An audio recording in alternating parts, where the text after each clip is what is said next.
welcome back to my channel Grammar Companion by Devdan. So today is Independence Day. So I wish Happy Independence Day to all my dear friends. So in the previous class we completed the portion definite article and indefinite article. So in today's class we are going to study about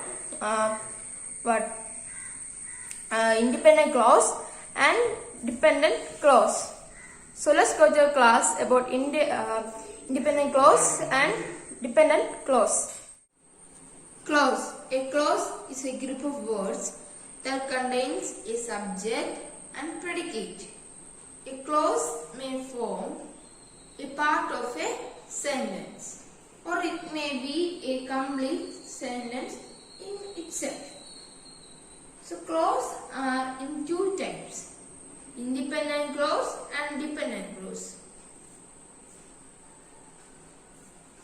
Independent clause. An independent clause is a group of words that contains a subject and predicate and expresses a complete thought.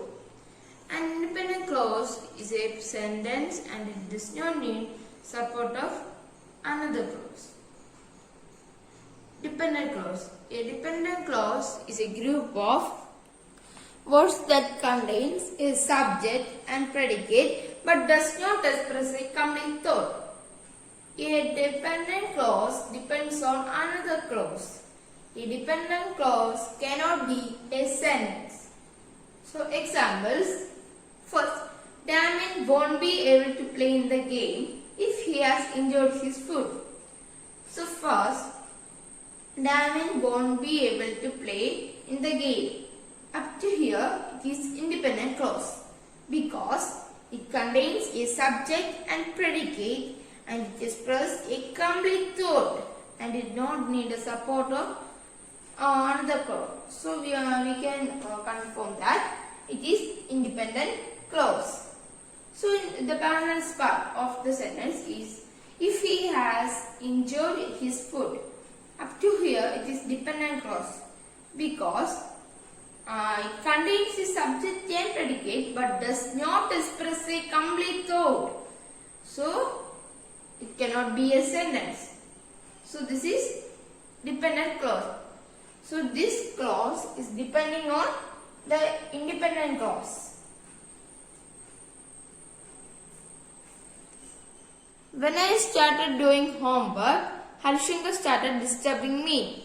Here, when I started doing homework, it is dependent clause.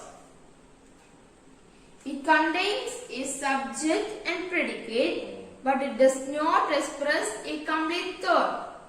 So it cannot be a sentence. So it is depending clause. It is depending on the independent clause here. Second, Harishankar started disturbing me. It is independent clause because it contains a subject and predicate and it expresses a complete thought. So it can be a sentence.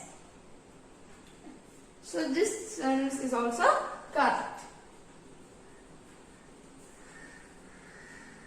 So friends, I finished my portion about clause and type of clause.